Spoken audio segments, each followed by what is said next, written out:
Hi, everybody, and happy Veterans Day. My name is Mikey Cotignola, and I was asked to speak to you about Veterans Day. So I hope you find my presentation at least interesting, if not pretty good. And be nice to your teacher because she's awesome. First, before I really get started with my presentation, I just have to say thank you to all the men, women, and others who have sworn to serve this great country, whether they were in the same branch of the military as I am or if they're in a different one. They're all my brothers and sisters, all my family, and I thank them from the bottom of my heart. I want to talk real quickly about my service record, get the boring stuff out of the way.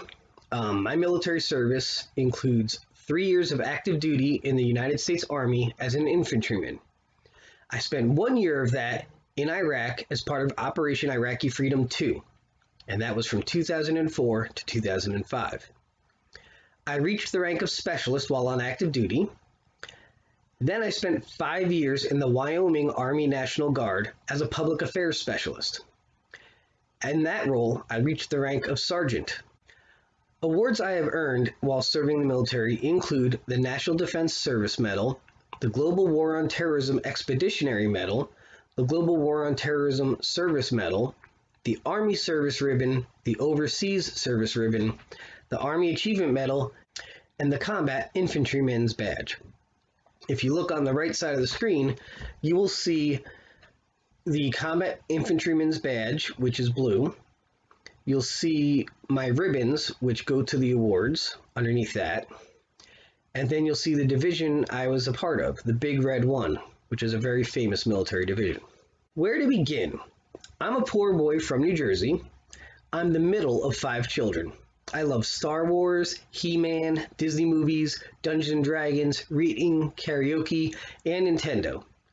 Lots of Nintendo. My favorite movie in the world is called The Last Unicorn. It's also my favorite book. And I've had these dreams when I was younger. I wanted to become a teacher, and I wanted to become a writer. My long-term goals were teaching and writing. I chose my career as a teacher in the 7th grade. I decided I was going to be an English teacher. Neither of my parents went to college. My older sister did, but my older brother did not. I knew that I would need an education if I wanted a better life. I didn't know how I was going to make things happen. When I was looking for a college, my parents were not very involved.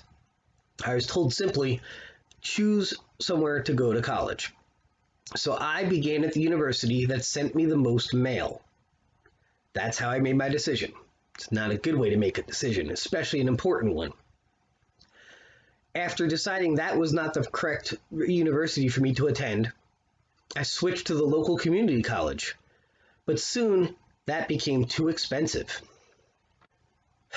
Sadly, 9/11/2001 happened. That was the day the Twin Towers fell.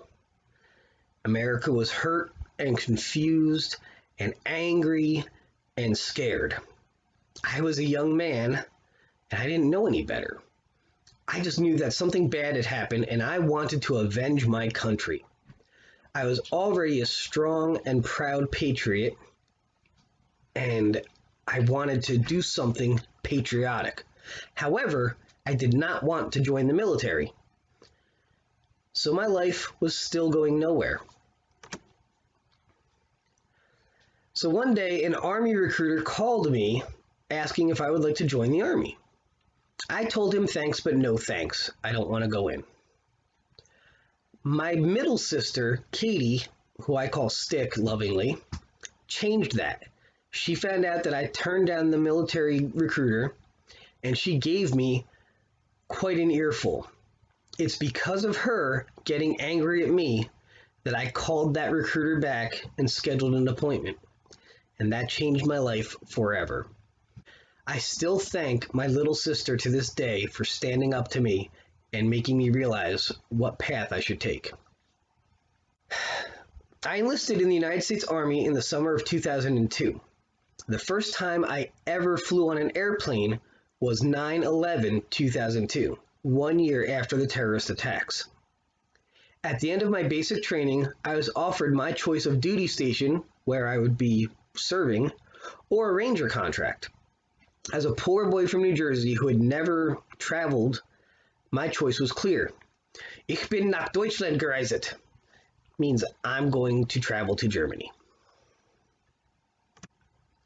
My unit in Germany was getting ready to go to Iraq. I knew when I signed up this was going to be a possibility. It was a question of when, not if. I spent more of my time at firing ranges and in the field than in the barracks. When we did get downtime, myself and the other soldiers would spend our time at bars or in clubs. I still planned on becoming a teacher after my life in the Army, and the people I served with knew that. I participated in what was called Operation Iraqi Freedom II.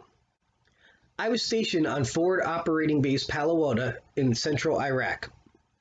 I functioned primarily as a driver, but I was also frequently serving as a machine gunner. I earned my combat infantryman badge in Iraq. Here I want to show you our other mission while I was there. We were asked to help out with the local schools. Yes, those pictures are of schools. The top left picture is a small school that we visited. We brought some supplies with us, and we got to meet the children who went to school there. The top right picture is the inside of one of these schools.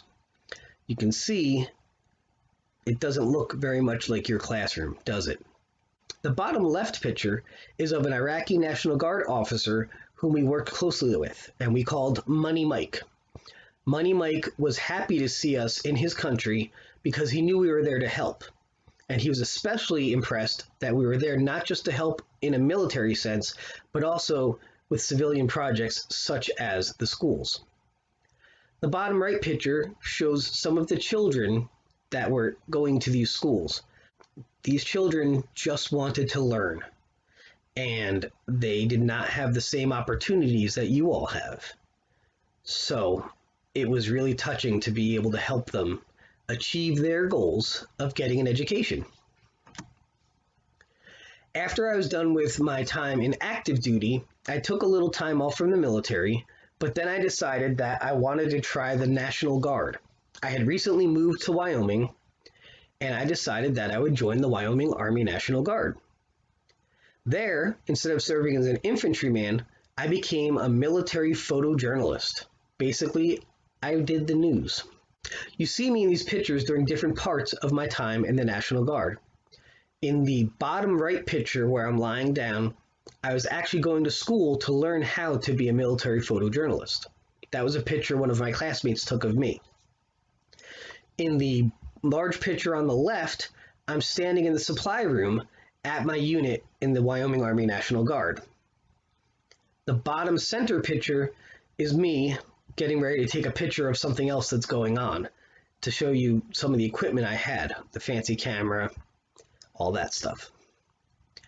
And then the other picture, the top right picture, was the day that I was promoted to sergeant. I really like looking at that picture because I look like a little kid surrounded by these tall adults, but I was there and I was being recognized for my excellent service and being promoted to a sergeant in the Wyoming Army National Guard. This would be the highest rank I achieved before my military career ended. So back to my education. Let's take a look at a timeline. In 1999, I took college English in high school. So I wasn't even graduated yet, and I was already earning college credits. This shows you just how much I wanted to be an English teacher.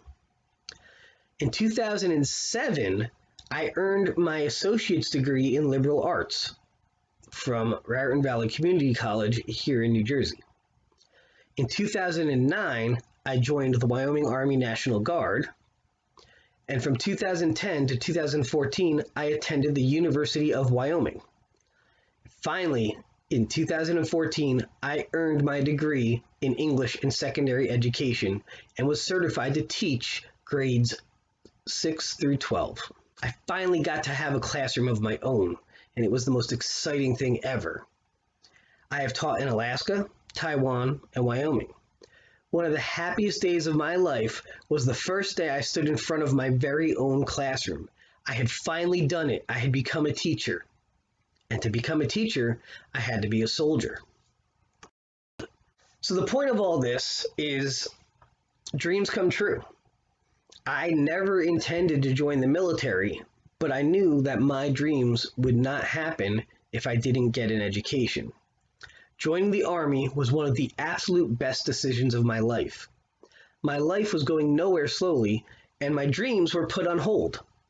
It's only because I put on that uniform that I get to be here today, speaking to you, not just as a veteran, but as a proud teacher in this great country.